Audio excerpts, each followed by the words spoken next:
good. The film that we're going to talk about now is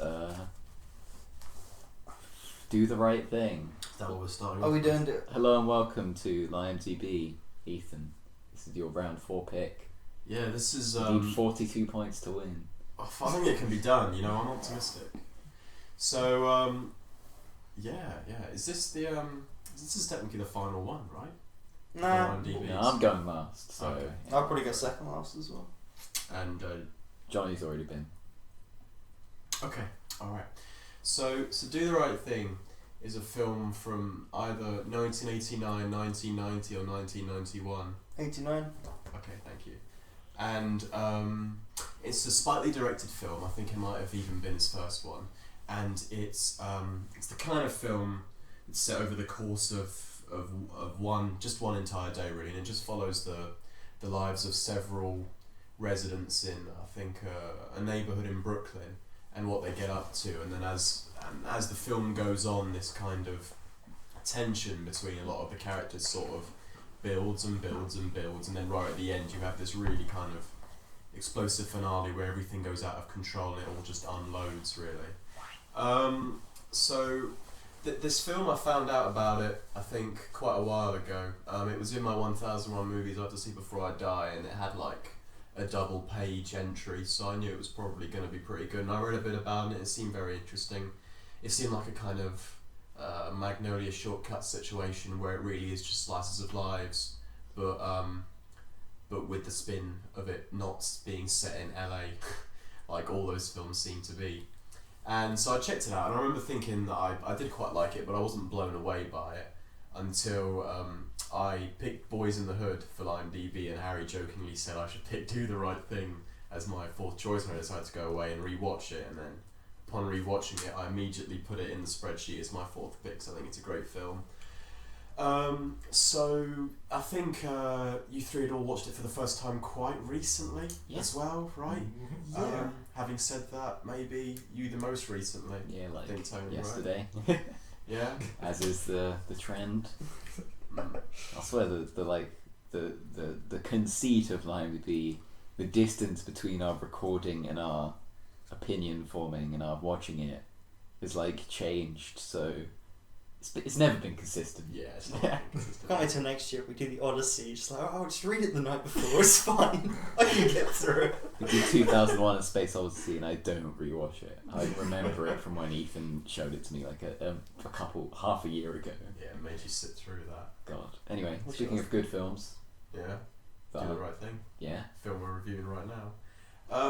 So Do the Right Thing. Do the Right Thing. Do the Right Thing. So,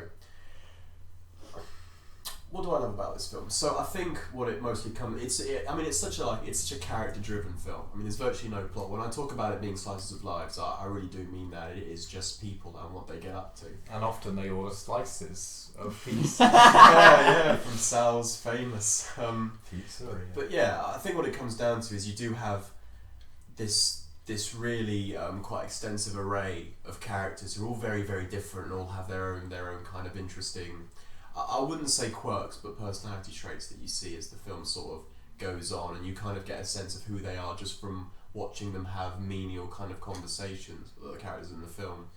And one of the interesting things about it is that, I think Harry will probably talk about this quite a bit in a minute or so, is how the characters aren't... they're definitely sympathetic, but I wouldn't call them... I think they are so naturalistic in the way that they are just regular people, and they aren't like... I don't quite know how to put it, but I don't feel like the film kind of goes out of their way a lot to make one character, apart from a couple of specific cases. A lot of the characters aren't... Lee hasn't gone out of his way to make them massively sympathetic or massively unsympathetic. It really is just people. But that's what the film is, and that's what I really, really like about it.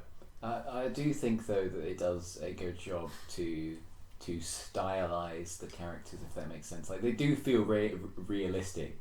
When you've got Radio Raheem with his love and hate like gauntlets that are gold, and he gives like a 5-minute long speech on like what wins out of love and hate. Like it's probably isn't a real person, but still good. Yeah, and in fact, speaking of Raheem, he has great moments like that where he does talk about the fight between love and hate, and it's a good moment for him. But you could just as easily contrast that with a previous moment in the film where he walks into, I think it's that Korean greengrocers, and he starts insulting the person who owns the store, and you have this really interesting balance, and a lot of the characters have this, where they have moments where they sort of shine through, and then moments where they're not quite as perfect as you, maybe perfect is the wrong word, but they're not quite as great as you think they are. And what makes that so good is that towards the end of the film we can have this really quite cool discussion about who we think is in the right and who we think is in the wrong, and the characters deserve some of the fates that they have, and do they not. And I guess what comes down to your ultimate decision is what you think of them over the course of the entire film, like with any film. And with this film in particular, you can really do that because of just how normalised the lives are of these people. Although, if you come away from this film thinking, the police were so in the right, you're probably a dickhead. I mean, when I say a few minor cases, I meant the police and Pino, who are bad people. I think the rest of them are kind of, they have their ups and downs. I think De Meyer is really the only character to me who doesn't have a single bad moment. He also has a dodgy moment in the Korean shop. Does he? I mean, he complains they don't have Miller High Life. Yeah, I mean, and he's like, "You making a man change his beer?" I mean, I wouldn't call that like a bad moment. He's just gets a bit offensive at that moment. Maybe does he? Oh, we'll have to. Tony, you saw it more recently than we did. I know. I He did kind of lose his temper, but I don't think it was as much of a racist tirade as there are other racist tirades in this film. Don't look at me when you say that. I mean, it's a conversation. I mean, this film does have like rap battle like style, like racist diss tracks that are like thrown at each other, where like the characters like go like it shows the characters like transporting to like the middle of a street like Western style, and they're like just instead of gunslinging, there's just the N-word they're thrown down. It's quite good. Yeah. I mean, not in the sense that racism is good, in the sense that it's stylistically interesting. I mean, anyway, when you talk about De Meyer and that moment that he has in the greengrocers, I think what's worse than that is this. I think it's the scene before where he asks a kid to go into a shop and buy him alcohol. Like, I think that's worse than what he does in the greengrocer, from what I remember. I mean, he's not telling the kid to drink it; he's telling him to buy it. Yeah, but I mean, that implies that the kid can walk into the shop and buy alcohol when he's like 11, 12 years This old. is 1989, right? Different times. Oh, still, yeah, it's different times. Doesn't mean I can't complain about that.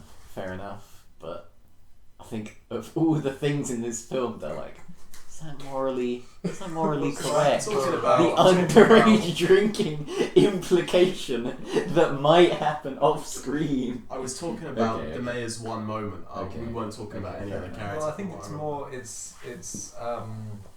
illustrates the sort of De Meyer's kind of the way he does kind of use the people around him in a bit. Yeah, but I think I would say it's nicer than that, in the sense that he definitely is almost trying to teach the child something about like the way the world works. He's trying to be like, hey, he's being woke. We live in a capitalist society. You will have to exchange your services for money at some point. Here's how it works. I think at that point he just wants a beer. That's exactly maybe, but but he also starts with, how much would it cost to get you to do it? Like he puts the ball in the child's court.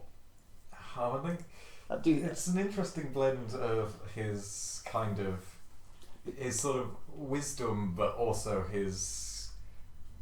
I don't know. I mean, a lot of characters sort of blend, and in other parts you can see it's much more his wisdom that shines through, and in that one it feels it's much more him getting what he wants rather than trying to make it a message, and he's just spinning it in a way like a message. Maybe I wouldn't call it so cynical as to say that he is a spin doctor in that moment. I think he does think he's doing the right thing. It's the film name. Because I don't know, De Meyer is one of those characters where I feel like people's perception of him is so strongly that like he's a bum, he just does nothing, he's inebriated, whatever, all the time. And I feel like he actually like isn't like that, it's more that just that's what people think he is, and so it's almost like, okay, well, they just take that as fact, even though it might not be true. That's just my 2 cents. That's my 50 cents. I'm gonna go get a beer. I think there are other characters who who don't really do anything wrong as well, like Mookie's sister. Jade? I did mention Mookie's sister. Yeah. I said Samuel L. Mookie's Jackson. sister and DeMeo, and that's it. Samuel L. Jackson. What does he do wrong? Well, he's not really. He's an NPC. So he's just a guy He's just who doing comes his in. radio show. He's just a guy who wants his chicken parmesan, I think. But nah, I mean, I wouldn't. I mean, I consider. Nah, maybe this is a bit harsh, but I consider Mookie to be a character. I consider Sal to be a character. I even consider Peanut to be a character. But I don't feel like SOJ has enough of a presence in the film for you to really talk about. He's him more of a in way. narrator. Yeah, exactly. Consider it. What would the Smiley do wrong? He's the Smiley, fucking dude. worst guy in the film. Smiley He do sets the pizza shop on fire. That's true. I mean, It's I don't think that. already- I mean, I think that's a moral thing to do at that point. Well, we'll get into that. Yeah, we Yeah, will. I'm fully in Smiley's court. Like, no. Like, He also, but no, he's he also gets- part of the boycott of Sal's when they come in towards the end of the film, and that's like kind of his other is- moment that I'm not a And fan of. in fairness to setting fire to the shop, it had been trashed. Like, Yeah, no, but there was a But he part just that added really, to the damage. yeah, there was a part that He really. was in on the insurance.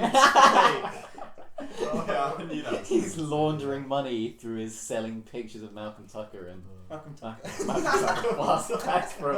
Is that from House of Cards? No, it's No, really that's from in the thick of it. Malcolm X and Martin Luther King. oh, you know, I've got some brothers on the wall. Kevin Spacey. Oh man, yeah, I don't know. Because I was watching it recently and I thought the fire spread to the mother sister's apartment, and I was like, oh no, what's his name? Smiley was like the worst guy, but that didn't happen. That didn't happen. I just thought, oh, he's putting the neighborhood at risk. I think for the most part it just affects the film. I mean, he has the pinnacle moment of the film of putting some of the brothers up on the wall. So I know. Yeah, he that is a great he is does serve the film quite well in that purpose. So I think the main sort of tension, like I do see it there as being a slice of life story, where it pulls in threads from lots of different people. You do cut away to the three people that are sitting on the boardwalk talking about climate change, and you cut all over the place. But I think it is mostly about the pizzeria and essentially like Mookie working there and his back and forth with his boys Pito and Vino. Pino and Vito. Fuck. And of course Sal. And so I think that's where the most of the moral question like comes in terms of like, oh, how much did Sal ultimately deserve to have his pizza shop burnt down? Yeah. What do you think about that, Tony? Okay, should we? Well, let's recap the Wait, should we the come to domino that effect. a bit later? We later? All right. Okay, Yeah, I don't know. Okay, we'll see. I'd That's say the that. highlight. I don't know, I'd say that each of the kind of scenes in the build-up, each of the vignettes with the characters, I think he does a good job of kind of. If the film is more broadly about kind of New York and America and like what it's like to live in a neighborhood like that at the time, each one tells us a little bit something about the people living there and like not the individual characteristics but what that represents as a whole. Like you have the scene with the guy, don't get rid of my car, and then that establishes how quickly the police are willing to come into the neighborhood, and you have the Is that Sal? That's cars get wet. No, it's just some other guy. Just random Yeah. guy. me and Ethan have a joke about how obvious it is they're gonna spray him. He spends like a whole minute. He's like, don't do it, don't do it. I'm just gonna drive past. Don't do it. Yeah, and you have the kind of the yuppie character who's like moving in because it's cheap, and that kind of foreshadows the themes of like gentrification that you will see in Boys in the Hood, which is set slightly later than this. And it's also, just before we mention it, it's a very well written film, but more importantly that it's an incredibly well directed film. Like I love the way that the camera will just move and then it will suddenly become like a kind of POV film. Like the characters will be talking at you, and in terms of leveling, which is great, I think that's really great. Like especially with Radio Raheem, the way he's always looking down into the camera. I feel like that's kind of expertly done. And then Tony's already mentioned that scene where each kind of character is transported and just delivering kind of like racist, what do you call it? Is it smack talk? No, not caricatures, like They're being. I mean, they are. I mean, I guess stereotypes, yeah. racist stereotypes. Doing that into the camera.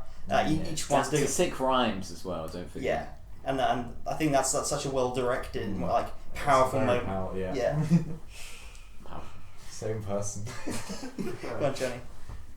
You're gonna dish out some love to this film. So Johnny, what do you think? I was trying not to say the cliche. Yeah, no, I do really like the this audience film what they and want. the way it does set up this community and all these sorts of moving parts and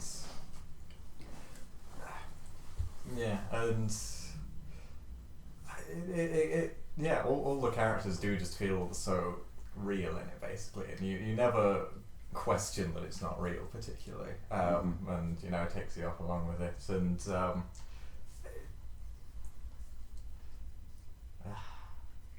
can I say everything's been said basically. Moving on to the main crux of the end of it. We'll just quickly say that, like, because this film was made in '89, it did kind of see a lot coming. Like, I know we can talk about just in saw racism being solved in Green Book. Yeah. So if we're talking like in a very simplistic plot sense, like, was the things that each character did in the film morally right?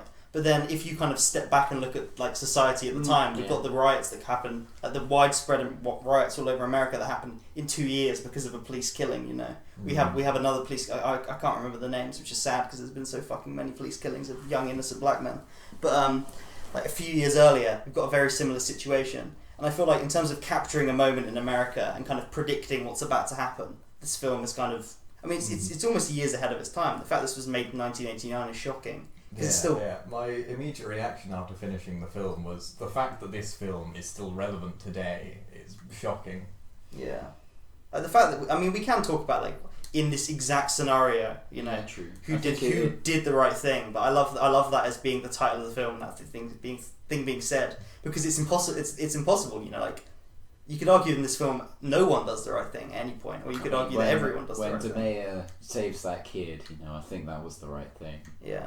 That's the one objectively good thing. I mean, yeah. Scopes the kid's needs though, and the kid lies about it. Yeah. I mean, but yeah. Anyway, should we move on to the whole ending of the film? Because I love also. Sorry that to Tony and maybe Johnny, if you couldn't experience the ending of this film without like the fact that you can almost watch this film twice, because you can watch it like I did for the first time, not knowing what's about to happen, and it kind of almost catches you off guard. And then you watch it the second time through, where you know it's happening, and you can see the kind of things that lead up to it, like the big metaphor of heat, and how everyone's agitated. The whole film's about kind of hatred and prejudice, and then how it all culminates in that moment at the end. Yeah, I had a good thing where, because my separate viewings were so far apart from each other, that I sort of remembered. I remembered vague parts about the ending being as like hectic and basically as it was, but I couldn't remember steps that you got there. So it was great to rewatch the decisions that certain characters make to get to the ending of the film and how it all plays out, which was quite cool. So yeah. I think overall, especially with the 2 quotes it shows up as the end right before the credits roll, I think this film, I don't know, it felt to me more like a sort of critique of violence in political, like with political motivations, and it does show the 2 different sides of it. That is, violence for violence is the rule of beasts or whatever, and then there's of course the self-defense isn't violence, it's just intelligence. And I mean personally I'd agree with the latter one more, but I'm more MLK, I think. Well, I mean, you would say that, you middle class fuck. Yeah. I mean, I wouldn't even call it a critique of violence. I don't know. I felt like it though, the film's incredibly nuanced, and it captures a moment rather than trying. And in just presenting life life at the time, and still, as Johnny said, relevant today, but almost without comment, you can kind of draw your own conclusions from that. Yeah, I mean, do you not think it shows the 2 different contrasting points of view, so that you can make your own mind up on which you think that's the strength of any film. Maybe I just saw more of the critique in it rather than more of the justification. Because let's quickly recap the escalation of tensions, right? Because I think that's what the sort of plot structure of the story follows, right? It's slowly like heating up, it's getting more intense. It starts with there being no brothers on the wall, right? Which is what Bugging Out picks out on. It says why are there no brothers on the wall, and the Sal says, "It's my restaurant. I do what I want." You know, he only has American Italians on there, and then it sort of leads later on. Like it comes back to that later on, which is as like a cutaway that it keeps doing as the film goes along. It goes to Bugging Out, who's organising a boycott. And then it sort of leads in with the fact that Radio Raheem had came in earlier to be like, "Hey, can I get a slice?" But he was playing his music loud, so there was a heated argument between the two that it's sort of like on its own you could probably ignore it, but it's the fact that it is a part of this like rising tensions that leads to Radio Raheem joining the boycott, which leads to him and Bugging Out coming in towards the end of the film. And then not turning the music off as they argue about the brothers on the wall. So Sal escalates it again, leading to the destruction of Radio Raheem's radio, which is like a key character in this film. Like not even Raheem after that. Yeah. Fucking, I know that was actually like it was actually quite a sad scene. Like the way he just destroyed his radio was like, oh fuck, he can just get away with doing that. It's kind of scary. And I think is it Raheem that starts the fight or is it Sal? Because I genuinely I think it's Raheem. Would be Raheem. Okay, so then Raheem makes it like a physical conflict, which then I mean I'd say it's a very physical conflict when he but threatens him with a bat and then smashes his property. Fair enough. I think you could make the He argument. didn't attack Raheem, he attacked his radio. Yeah, He is Radio Raheem. He did attack his identity. Yeah, I think anyone who knows Radio Raheem in the area and how it's kind of been presented to us is Raheem, he is that radio. No, that's nonsense. He's a person, Radio that's an Raheem. object. And he smashed the guy's object, he didn't smash him, did I he? know, but at the same time, if I was like had an object before my name and I was like and then someone smashed that, I'd be like, If he was Glasses Tony and just smashed his sunglasses, it'd be pretty annoying. if I lost those sunglasses on the train, I'd be like, no. I don't know. I don't blame Raheem for attacking him. I get why he did that, but to say that It does feel like an incited the escalation fight, of the I think. conflict. Yeah, I mean the escalation is destroying the radio there, so that's why. Oh yeah, but there are multiple layers of people continuing to escalate the conflict, is what I'm saying. Yeah, okay. So it starts small and it just is. It feels like each step does feel like a logical conclusion from the last one. Like, he broke up his radio because there was a heated conversation. And it was a heated conversation because of the brothers on the wall not being there. But it's the fact that it's such like so many incremental like steps that it gets to the point where Radio Raheem is killed by the police. Because they excessive use of police violence. And that's where it sort of leads to Sal's pizzeria being rioted and burnt down, and so each step does sort of like it feels like okay, it's the response to the thing that happened before it, but I feel like it's more about like you zoom out and you see like how did it get so bad from just the brothers not being on the wall. But I feel like it's more of a comment on like I don't know, the fact that these things do like art at every level, they're just can be small things and can be very big, dangerous things when it comes to racism. Anyway, so I don't know. Does anyone else want to say anything about the main sort of? Well, after Radio Raheem dies, then Mookie makes the decision to throw the trash can for the insurance money. No, he decides the $500. He decides to pick up the trash can and throw it in Sal's pizzeria through the window, which provokes the kind of crowd that was starting to turn to kind of destroy the pizzeria, and then that gets completely destroyed, and then there's a brief scene where it's kind of considered that they're going to attack the shop opposite, and then the police and the fire brigade come and they continue to use force on the crowd, and the film pretty much ends up very shortly after that, right? Isn't it? One scene or two scenes left. Alright, just throw that in there as well.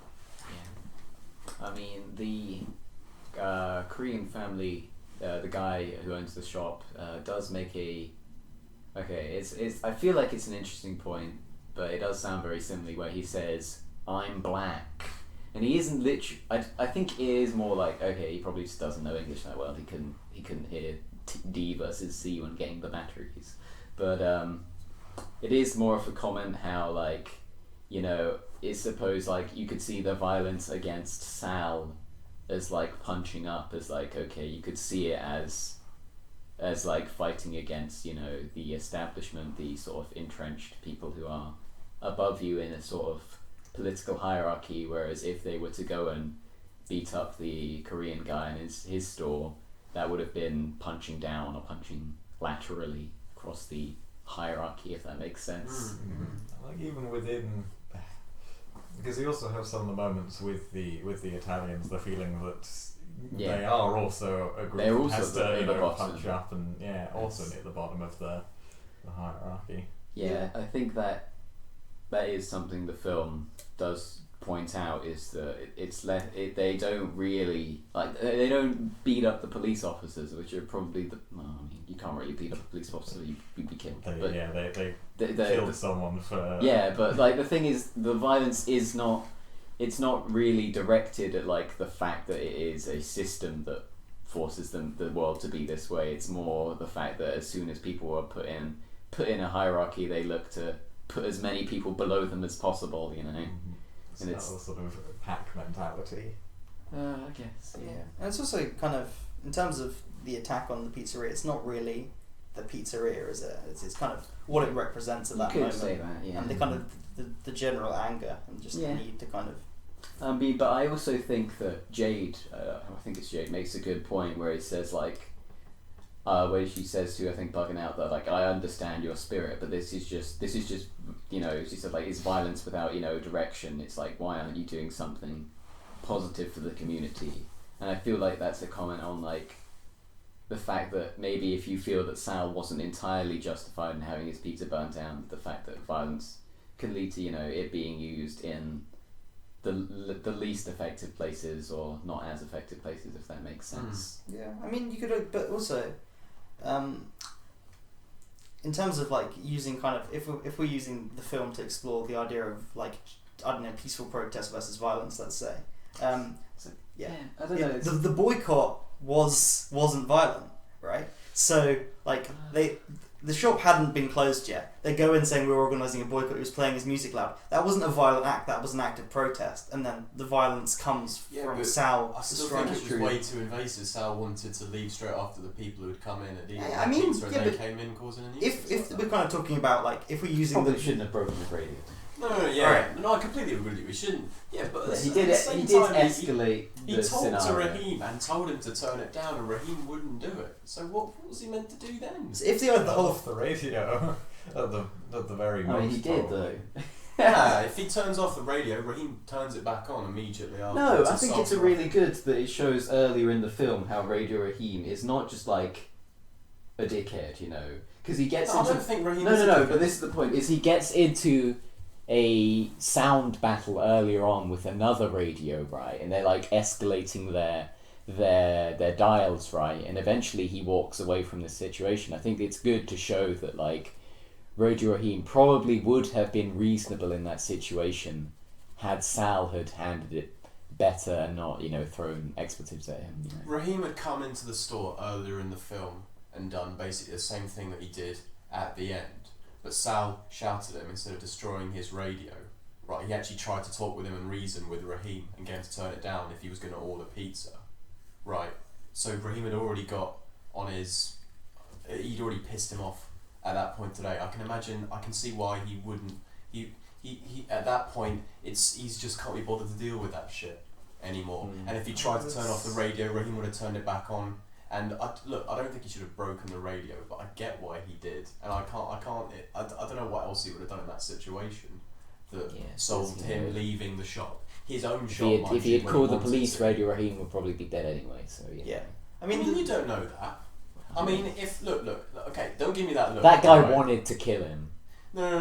That policeman wanted to kill Radio Raheem for, like, no reason. Well, I mean, he was racist, but for no reason. Yeah, so I agree with you on that, right? But what I think happened is if they called the police and the police had come in before the radio had been destroyed, right, they would have, yes, you're right, they probably would have taken away Bugging Out and Raheem in cuffs because they are racist like that. But I don't think they would have killed Raheem. unless he tried to resist. And am I saying here that they should have killed Raheem? I don't think so. I mean, but I think it was more likely that they would have walked away in cuffs and alive before the fight actually happened. That's all I'm saying. maybe. Yeah. Because the whole thing about putting the brothers on the wall is kind of the metaphor. That's the thing that in their community. That's what they want to get done. That's the change they want to make. Out is justified in wanting brothers on the wall. I completely get that. Yeah. And if I'd been Sal, I would have just been like, yeah, sure. No, I would do that. And Sal's kind of resisting that. And in the end, they do get. Sal has every right to. Yeah. It's his. Yeah, but this is the whole gay baker thing, right? It's like the baker doesn't have to bake a cake for gay people, because they got more choice, even though they don't really have a choice for a business in that community. I don't think that those are. And also in that, I think that's outright homophobia. But I think him being proud to be Italian American isn't him being racist. I think he just wants to show that he loves his heritage. But when Sal is talking to his son, he's talking about how he's serving his community, and the reason they still remain there is because it's essentially like in a business sense, right? They couldn't do it in their own neighborhood because there's too many pizzerias. He's kind of there. I mean, he might have fallen for the community and being there, but the reason he is there is because that's where he can make his money.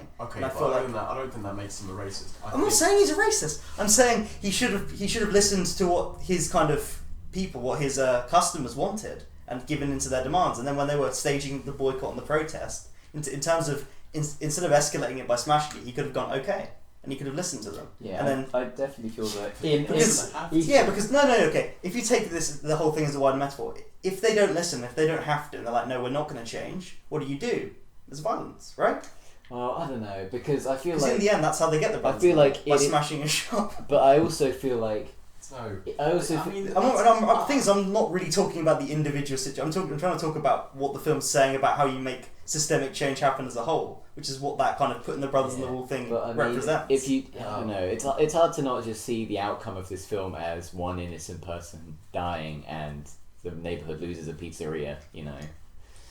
I wouldn't. I mean, in a Wikipedia plot sense, but I also don't feel that like the system has been changed that much. No, I mean pretty much the final line of the film is just it's going to get even hotter. Yeah, I mean, fair enough.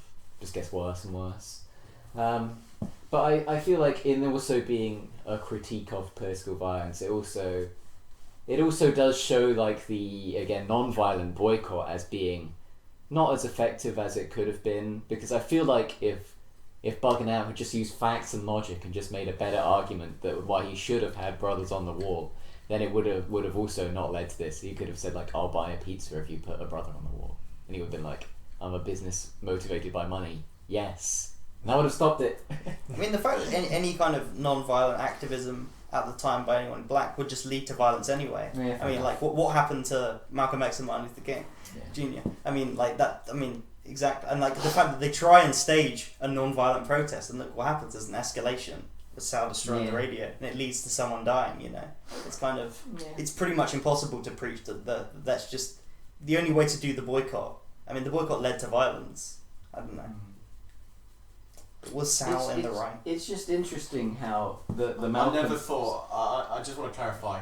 I never ever said Sal was in the right. I just don't think he deserved to have his pizza shop burned down. But it's interesting that it's like it frames it with Malcolm X's quote at the end of how like violence in self-defense isn't violence when it starts from such a small, like seemingly insignificant thing. I know it's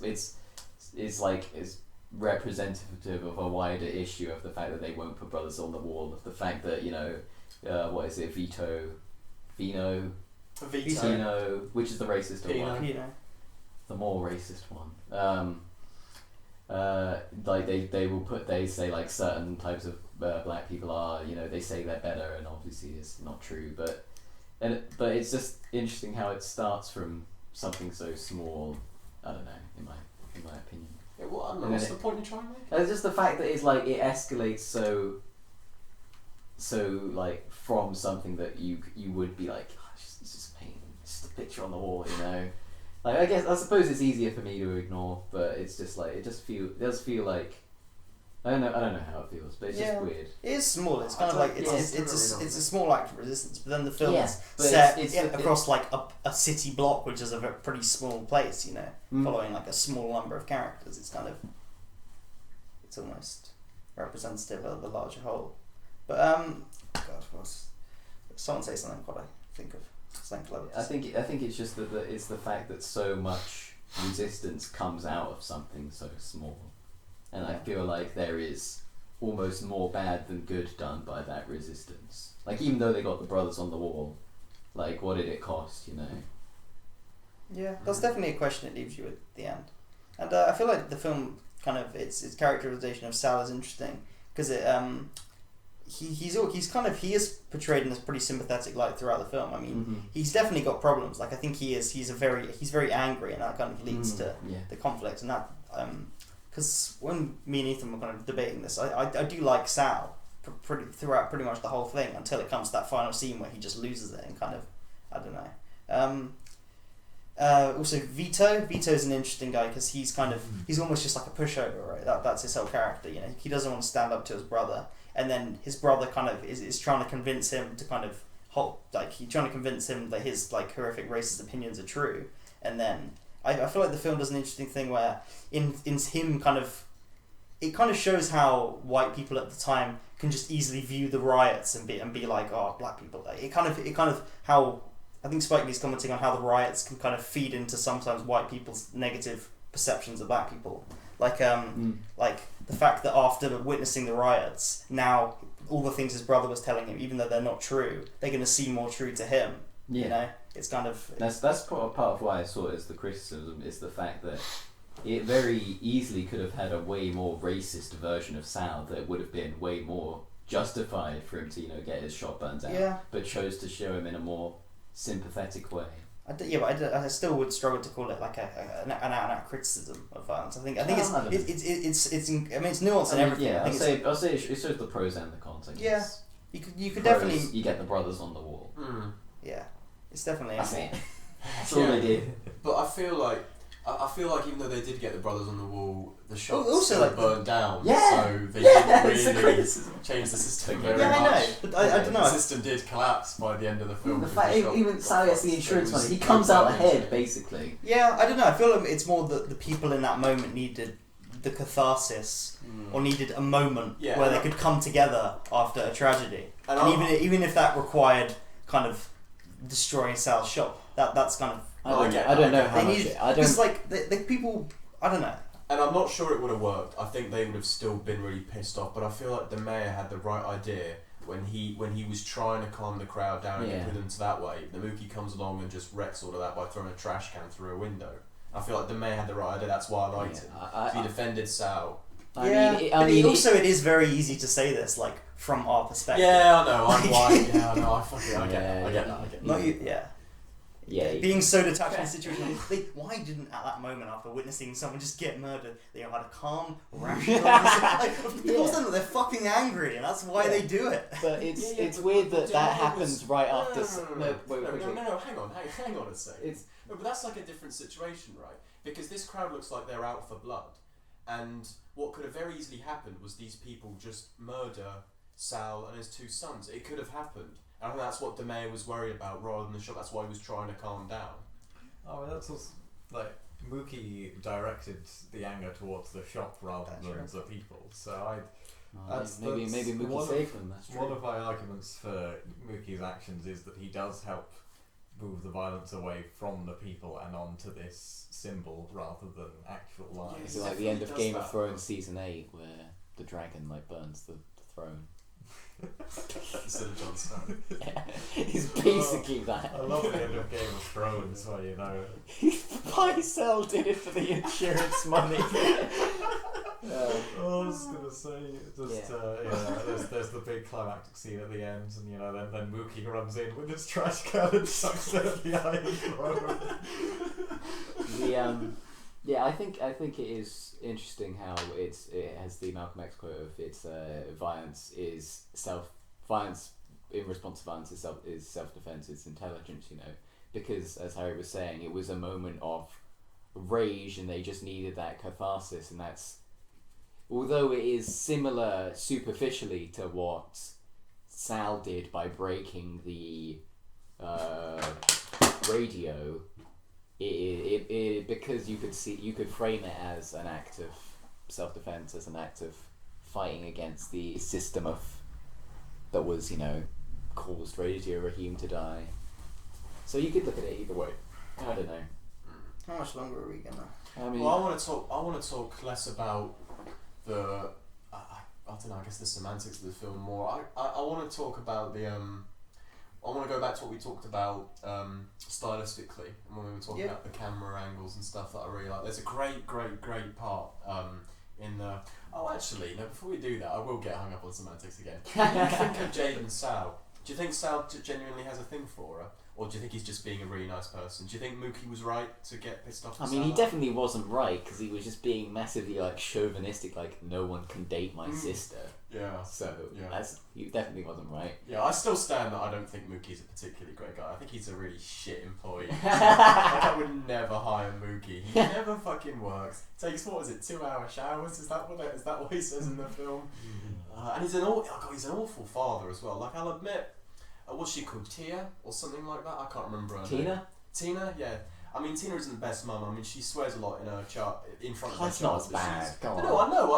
I was just about to say, at least she's there for a fucking kid, and Mookie is just not. I think he's really bad at a lot of things. I think it's pretty interesting though for to have a main character that's not just absolutely perfect, Yeah, I think it would be a bit unfair. I say unfair, but it's very truthful. Yeah, it's not trying to steel man the idea of these people. It's being a bit more even handed with it, which makes it, I guess, more believable. Yeah. But yeah, no. What I was gonna say was, I don't know if either of you two maybe remember it because you watched it more recently. But in that scene where Sal and Jade are talking, there are these two really excellent shots where it just glides across the face of Mookie and Pino, and they're both just looking at each other with this sort of intense gaze. I really, really like those two shots. Yeah, there's also the great shot of right at the end with Sal and Mookie, and there's just the money on the floor. It's kind of fantastic. Yeah, that is really good. What do you think of in fact, what do you think of that part when they have when they do these sort of they're not extreme close-ups, but these kind of zooms in where they take these characters and they just have them insult large groups of people and stuff like that. What, you mean the peep show style, POV ones? Yeah. Yeah, those make it really intense. Yeah, I think that really helps. Yeah. Do you think it's to show how easy it is to just resort to racism if you're trying to insult someone? I mean, you could say the whole thing is kind of about hate, love and hate. The scene right in the middle of the film, Yeah, it's really good. Gosh, I was like, oh yeah, Mookie doesn't know where nipples are. That's all I wanted to say. Yeah, I was. Yeah, that's an interesting scene. I didn't realize this was an 18. I suppose it does. Does saying the N word automatically make something an 18? No, that's a good question. Boys in the Hood's a 15, I think, and that's got the N word in it. It's more just the level of kind of. Yeah, why? Well, It's pretty much every offensive word for 5 or 6 demographic groups. There's kind of. Come to think of it, actually, I can't remember if this is straight after those two gliding shots with Mookie and Pino, for it's later in the film. But there's also this great shot. I think it's one of my favourite moments with Sweet Dick Willie and the other two guys, where a cop car is riding past. And they flip between the two, and as they sort of glide across, and they just maintain the stare between them. And it's oh my god, great shot.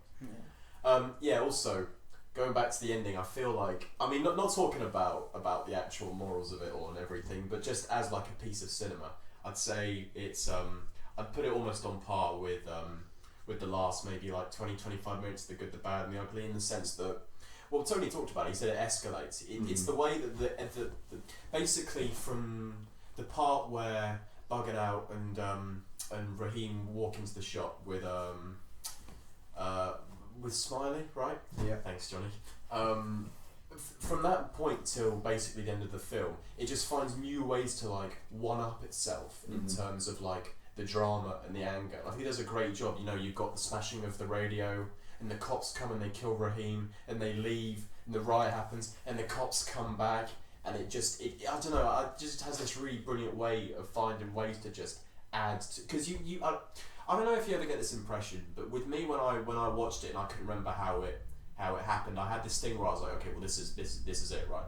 They can't make this more than it already is, and then they just do. and they just add to it and add to it and add to it, and that's just what makes the finale so explosive and so powerful. The way that it is just able to keep adding new layers of anger and hate on top of it, that I think it just makes it great. Just like a really small moment, I feel like it's kind of like shit. That kind of says a lot. It's when the fire brigade come and start using the hoses not to douse the fire, but to assault the crowd. You know, I feel like that's like a really like fucking hell moment. You know, it's very definitely an explosive climax. Like if you watch the first 10 minutes of the film, you kind of, apart from Sal being like, I'm gonna kill someone. This is like the one on the nose bit of foreshadowing. Pretty much everything else is. I remember that line so well. Okay, I was gonna save this for my conclusion, but like one criticism I do have of the film, and it's not a huge one. It's that narratives that take place across a day. I always struggle to buy into the belief that all of this stuff is like Sal has about 6 individual conversations in the film about the state of the shop, you know, where he's like, what do you mean? Where he's like, oh, I love this business, this is great, and he's just being like, you know, I'm thinking of moving out, like, you know what, I'm thinking of changing the name of the shop. This is a great, like, he has these big. Do you think that all these things happen? It's unrealistic that it happen in the space of a day. I feel like the span of the day, all the things that Sal says about his shop is kind of. I guess, like, but then people can change quite radically on a day if an inciting incident happens. Yeah, I mean, it's more that. I mean, anything. You just want to refuse that Sal has good moments. I'm not. I mean, no, I know. You know what I think it's. Yeah. But I think it's more the fact that like he makes like 4 separate announcements about the state of the shop, and then yeah. Also, I feel like the character of Pino is like over the top. It's good to have a villain, but like it's like every scene with him, he like pops out into the frames like. Yeah, no, I think it would be unfair to not show people that are like super racist. But I don't. The thing is, you have a film where pretty much every character is nuanced, like you said, where they have good and bad moments, and they are just regular people. It's nice to have someone who you can just hate. Yeah. The things that I don't quite buy the fact that Pino's been saying the things he's been saying to the extent that he is every single day and nothing has happened yet. You know, like if this was like Mookie's first day and the way Pino was treating him, but the fact if they've been working together for months and they've been having the conversations they've been having every day, like I feel like some people are just that racist. So. Like it's not that hard to believe. No, but I think Harry more has a problem that someone hasn't actually spoken to him yet and told him that how he is wrong and that he should change. And the fact that he says to his father about like moving out and he doesn't want to do that, he does that like twice. Like I feel like they would have had that conversation so many more times. Yeah. Like that, I struggle to buy. I mean, you have to for the sense of maybe it's Synecdoche, New York style. It's like represents multiple things. Exactly. It's actually set across 7 years if you know where to look. I don't know if you realised, but the space and time between each cut is like a decade. It spans like a couple of centuries. That film. It's a reverse shot where Sal ages, like, and you know because his wedding ring like rusts between shots. It's like eons. Should we No. Wait, I want to say something that hasn't been brought up yet because we've been talking about the more serious elements. But this film is really funny. Like I don't mean that in like a mean-spirited sense. I mean like the dialogue is like really like quick-witted. There's a lot of really like great snappy jokes in it. Like when Radio Raheem was introduced, like he even walks in stereo. I was like, this is great. That is cool. I quite like I laugh a lot when I watch DeMeo trying to impress the mother sister. He has all these really nice moments where he just tries to be like polite and kind, just like good for him. It's such an alive and fun-seeming community. Yeah. I think it starts with the dance scene. True. Yeah. I think it's ever since I sort of heard about this with Lord of the Rings, how you have the Shire, so you have something to fight for and defend. It's sort of that's kind of what this community is like, and the way you're introduced into it is. Yeah. I really love this community and the people that are here, really and I want to defend it. Completely. Then you reach your climax. I was talking to someone the other day, and this might sound like a tangent, but I promise you I'll be able to rope it in. And they were like talking about if they'd be transformed into a fly, like what they would do, and they'd spy on people's lives. And then I talked to them about how, well, do you get a lot of drama on your road? And they said, no, not really. It's kind of boring. And then I actually talked about Do the Right Thing as the example of how you have all these people and it's such like a close-knit community where everyone knows everyone.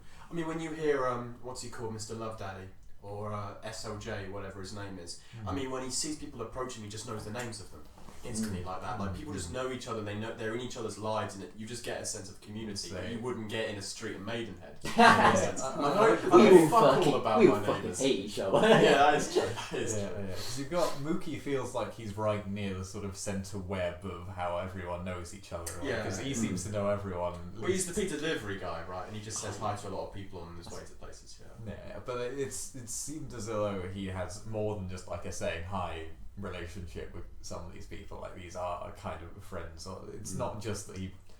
I don't know. It feels like there's something more than just bumping into them. But no, definitely. Anyway, yeah.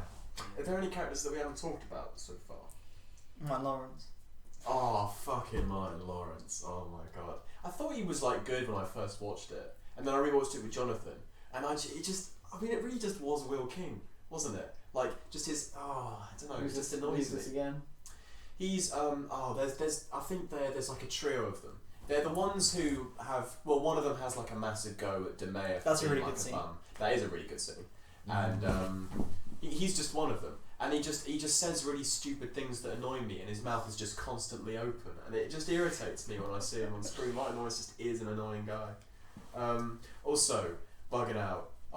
He's more like this than he is this. I can't remember many moments where I actually am like a massive fan of him. That scene for people listening in who can't see them. Yeah, that is true. That is true. Sorry, he's more thumbs down than he is thumbs up for me. That scene where he has a go at that guy for accidentally shrugging past him is just like, it is. He's just kind of being a dick now. It is interesting because that is a parallel to the entire film of like, okay, fair enough that the idea of someone stepping on your shoes or not having brothers of the wall is a transgression, but the fact that it then mirrors that with the escalation of tension of how like the guy steps on his shoes and then he just gets a crowd of people and says we should all beat you up, it's like what yeah, that's true.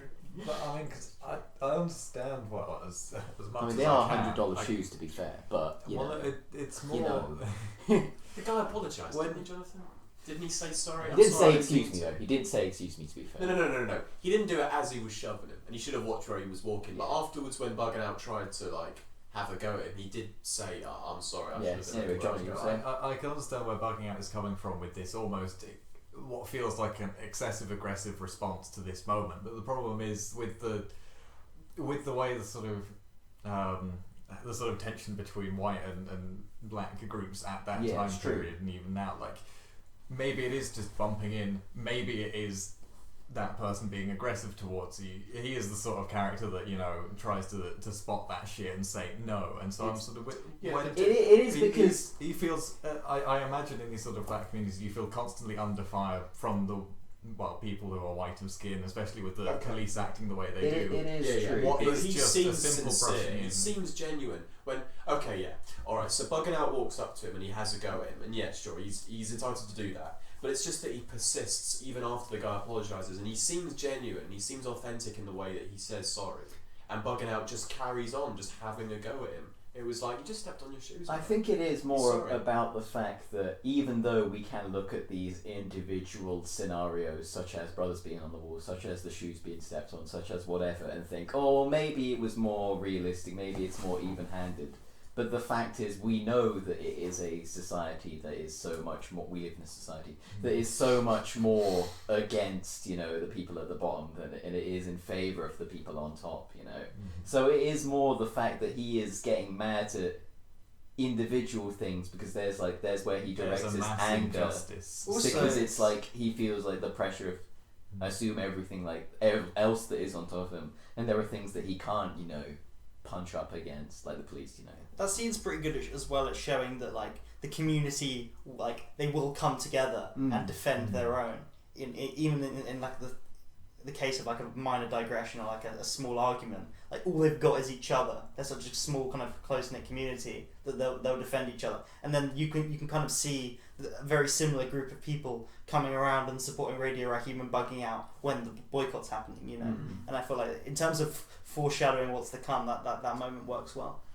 There's a moment in the film, and it's not a very, very big moment. I just want to talk about it and why it does annoy me, because it had a lot of potential for me. And it's actually, I think it's quite a famous image from the film, and it's literally just I think Mookie's delivering a pizza or something, and then he's talking to Smiley, and then he walks up a bunch of stairs, and he just like leans against the wall, and he looks really kind of beat down and exhausted. I don't know if you remember that. And the thing is, I really like that moment because I think if Mookie hadn't been as lazy as he was, I would have just been like, yeah, no, I mean the heat and everything is really against this guy. He's got a lot on his plate, but it just feels like a wasted opportunity to me because of what I know about him, and it could have been used as a moment to show that this is actually quite an intense sort of neighbourhood where, like I said, the heat gets to you and the people get to you, and all that, and I don't know. I feel like it could have been a lot better. Do you get the feeling that Mookie is in a sort of interesting situation anyway, especially when Bugging Out comes along and then Sal is sort of talking to Mookie and sort of going, yeah, make sure that Bugging Out doesn't do any shit, basically. And like Mookie is very much in the middle of everything, and especially with the way that Sal behaves around his sister, you can sort of see why he does feel like he is in a sort of crossroads of like walking a tightrope of stuff he has to do. Okay, so I'm not sure if either of those scenes are set. I'm definitely sure the Jade one is set before that particular moment. Sorry, set after that particular moment, so it wouldn't have happened yet. But I don't know. I mean, you get the feeling that the Jade stuff's an ongoing thing.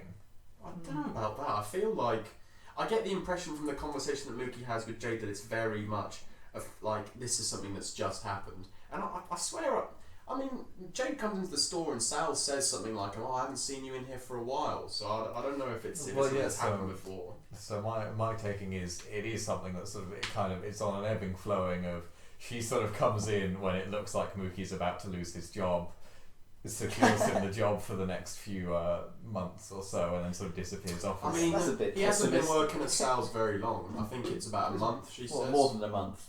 It's the only. Well, one of the only jobs that he's held down for more than a month is a quote, I think. I'm paraphrasing. I don't know. I feel like the film frames him as this kind of guy who is like, he's beat down and it's hard for him, and it just doesn't come across to me in that way, I'm afraid. I'm sorry. I mean, that is true, but maybe it is also the fact that, like, is he any... Alright, maybe he is lazy, fair enough. But is he any more lazy than Vito and Pino are, considering especially the film stuff. At least Pino and Vito actually work. At least they do their fucking I don't job. I don't know. Well, it's his job. He delivers pizza. He takes 2 hours to deliver them. He's an awful employee. He's an awful employee. He can't run with the pizzas, Ethan. Even though only half of his journey he's carrying the pizza, but still half a block as well. On the return journey, he could run. Okay, but the thing is, right? It's the fact that Vito and Pino would probably get away with being even lazier than Mookie would because they're just the boss's sons, and they dick around and be like, "Oh no, you brush the outside of the thing," and they argue back and forth. And like, what are you trying to say about that? It's the fact that Mookie probably just is being treated unfairly because of his race. Surprise, surprise! In this film. Tony. No, he's not. Okay, but he is very bad at his job. But is he any worse than Vito and Pino? Fired him? Because he likes it. Because he's a good employee. Maybe he's not good a good enough. Employee. Maybe they don't get that many calls. And you've heard Sal talk about Mookie okay, and he does like him. But you can't show the fact that he is bad at his job. Maybe he is bad, but I'm more likely to be on his side because there probably is, at least in some cases, a bias against him. Nah, I think you're looking at that wrong, I'm afraid.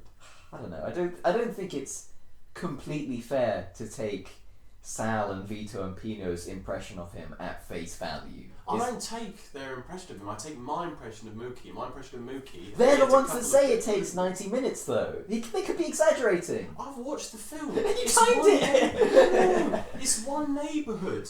He has to deliver pizzas like half a block. Okay, it will take him like 5 minutes, and he comes back after like 3 hours. Do you know what happened to me if I did that shit at Specs? No, you would say it's your first day and you'd get away with it. Because you're white. Fuck you. Fuck you with that shit. Alright. Okay, I'm kidding. If I delivered glasses half a block, I'd get fucking shouted at if it took me 3 hours, and I'd probably get fired as well. Okay. I mean, probably if it's being like takeaway pizza instead of like coming into the place to get it, it probably is from further afield. People are lazy. Like Sorry. he has to. I mean, Mookie. It's still in a. I know people who live like 5 minutes away from a Domino's and it's still fucking all around. People drive to Tesco's. Come on. There's sort of more, They do drive to Tesco's. Yeah, People are lazy. Look, Mookie is a character, right? And he has a few good moments where I do like him. But there are a lot of times where he is just a douchebag who can't do his fucking job. And he doesn't talk well to people. He doesn't treat his sister well. He is just a prick. All right. Maybe that's true, but it's what Harry was saying about you can't just do. It's not enough to just take things at exact face value. Like it is about the fact I'm watching a film. I'm watching what the film It's- presents to me. but The film presents to me, and I'm like, guys, it's a character. symbolism, Alright. metaphor. Alright. All right, fine. Alright. Let's just rate this. Let's rate this shit. You disagree at this point. Let's move on. I We've didn't even hit think an hour. I wouldn't give okay? him Employee of the Month, but yeah, I'm just saying. before someone I mean, smashes you the have to give him radio. Employee of the Month because he's the only fucking guy who works there. He's only got 3 guys who works in the shop. We'll give it to the one that isn't Mookie and the one that isn't racist. It's one guy. Yeah, I like Vito. He's a good guy. Should be up his brother. No, Anyway. he should. Yeah. What if at the end of the film we learned that his surname was Andalini? And then it's a That's secret. going to be lost on these two. They're not It's going to get that. I mean, they can work it out from context. The shot of Michael Corleone going up in flames is how Tony and Johnny felt after watching Godfather 1. Alright, Okay. let's try to do the right thing. Ethan, do you want to set the bar? Yeah, it's your pick, so that makes sense. Yeah. So, like I've already said, I think this is a great film. I think this podcast has been like a very good testament to what makes this film so good. It sparks discussion. We talk about individual characters. Yeah, we can talk about the wider context if you want. But I like to talk about the film and what I watched. Yeah, but that's a very like surface level, like just looking at the plot of the film. Like the film is obviously so much more than the plot. Yeah, but I'm still watching a film. What matters to me is what the storyline of the film Yeah, but is. I and thought that's you what I'm liked gonna talk about. subtext. Yeah. You can have a plot that has subtext. This one does! You don't have to confuse subtext and context, which is what you've just done now. Subtext and context are 2 very different things. I mean, I just Well, wanted to they talk both have about both. text, I didn't want don't to get bogged down in just talking about. But he smashes the radio and he gives him this look in the film. I thought like definitely do a little bit of that, but let's try and talk about more important but you guys shit. are having a go at me because I refuse to look at Fair my enough. context, I admit and it. I'm not. I I'm hate just looking at- Mookie. He's the worst employee. There. I don't want you to hate Mookie. I want you to see my point of view in I this. do. I just Do you think. really? I just think Or if you just say- no, I do. I just think if that's the only thing you would say about him, that's kind of a bit unfair. There's plenty of things I'd say about Mookie, but my main thing is that I don't think that he is the most. I think he's one of the least likable characters in the film. Okay. Right. Fair enough. Alright. But yeah, anyway, going back to what I was saying, yes, I mean we talk about this film even outside this podcast. Me and Harry have argued about this film constantly, especially about the ending. It just sparks so debate. bored by it as well now. Really? Yeah, I'm just done with it. I really like this film, but it's tired me out. Yes, fair enough. Well, I won't spend too long talking It's a about it. good I think thing I've racism explained is what I like. solved now, Harry. I'll give it a. We did it, boys. Racism is no more. You know how they had like Yeah, BCAD? We've got AGB now after Green Book in the new period of prosperity after that solved the world's issues. Alright, sorry. I'll give it a 9 out of 10. It was nice. I'll go next. I think I really enjoyed this film. I definitely think it's despite being about racism, about systemic injustice. I think it's not like too depressing a watch. Apart from Radio Raheem dies at the end. That's very sad. But it is like upbeat, and there are like moments of like this is pretty cool. Throughout the film, I do think the comedy is something that drives it, with just the dialogue being pretty quick. I think there is a lot that can be read into about the ideas of violence and justice and peaceful protest versus, beating shit up or whatever, burning shops. And I think it's quite interesting in that it does present like both sides of an argument through its story, if that makes sense, in a very good way. And I think it is important to remember the context is made in. But if I were to be a fucking alien being that was transported to Earth, I didn't even know what the rest of the world looked like, but I just saw this film, I would be like 8 out of 10. I'm not saying the wider context is I'm not saying the wider context is negligible. I'm saying that Mookie is a man, and in this film, he does suck a little bit. Okay, I'll agree with you on that. But what is Just, a man? I mean, you can. I think. Oh no, because I know that you're just going to tell me for saying this. There's just no point in saying it. Whatever. It's cool. Harry, do you want to go next or Jonathan? So. Johnny, do you want to go next? Yeah. I'm very tired. I also agree with the alien that gave it an 8 out of 10, by the way. In case that was unclear. Damn. Yeah, Well, that's how Ethan's gonna beat Johnny. He's gonna beat the alien score as well as yours. Should give it a higher score. We just get guests in. We get a crowd of people that come in. Jono's the guy that gave it to our neighbourhood because of the low prices. Step on his shoes. Johnny? So, it's a very good and powerful film. It's well shot and well done. I think I'm going to give it a 9. Because of all those things and things we've discussed as well. I've been fairly quiet this whole thing, but that's just because I agreed with the various points being made and can't argue them better. So, yeah. I've tried to be quiet.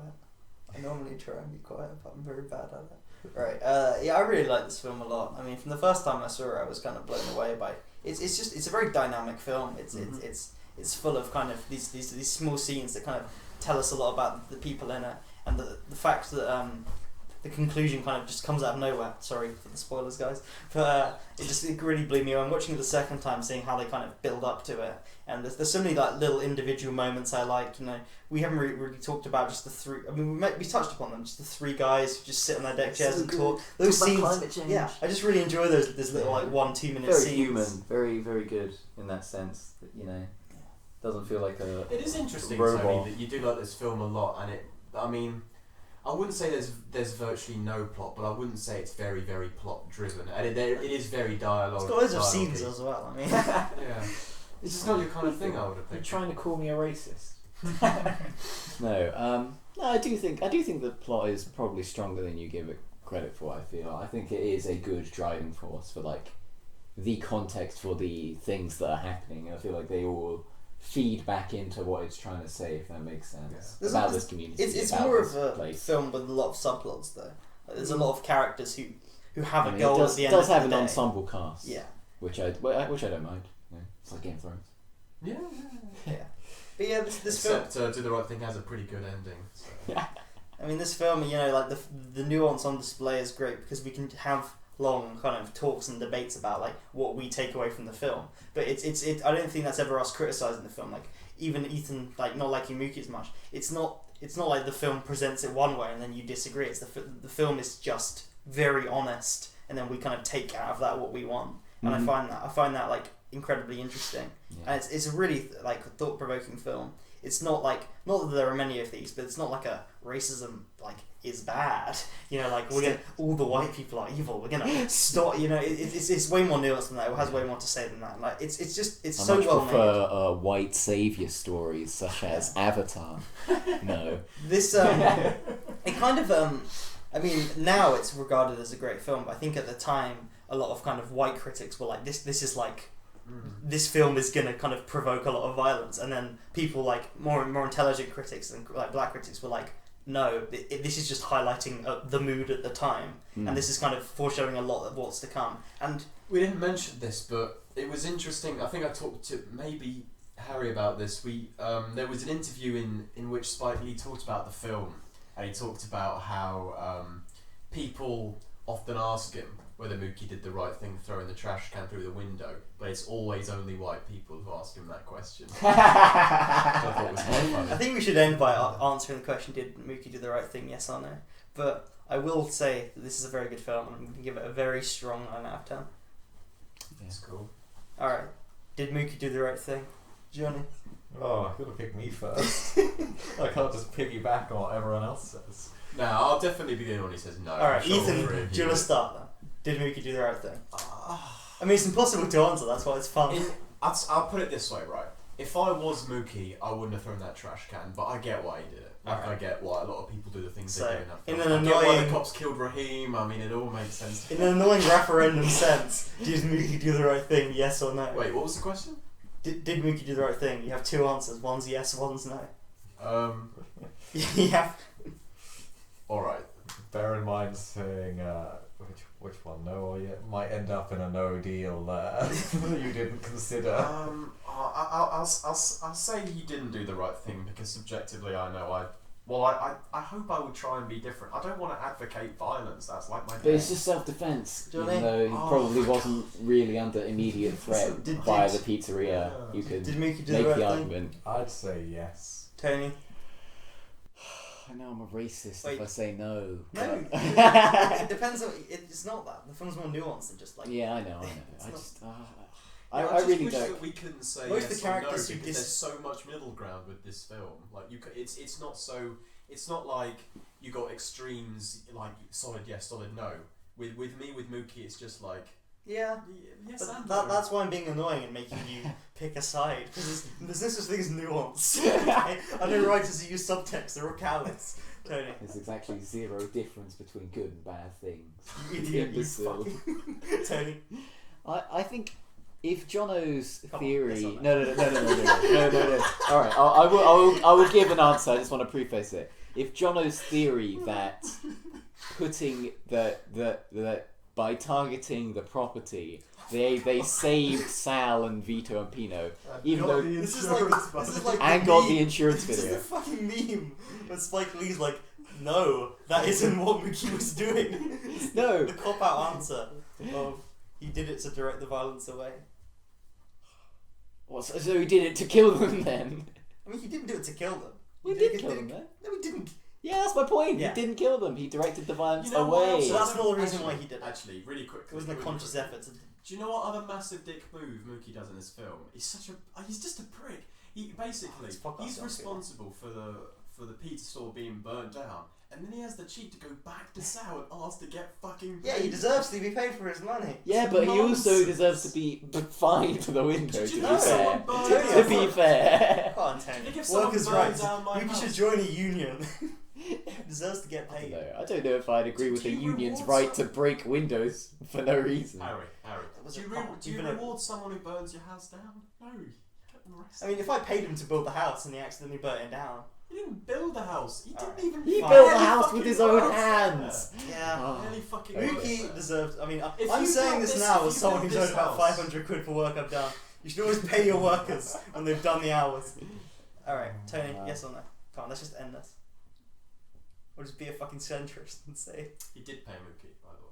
Yeah, Paid him I know over. he did. Okay. Let me This think. is a nice guy, sir. Yeah, but he's being incredibly condescending. Yeah, And 'cause he throwing it burned on the his floor. fucking store down. Alright, come on, let's just end this. I don't know. This is like that argument about whether art should be intended for yourself or for your audience. We're gonna have that in a minute, don't worry. I literally don't know. I literally. Alright, I'm gonna say yes, Tony. Alright, goodbye. 3, 2, I'm a 1. centrist. I'm evil.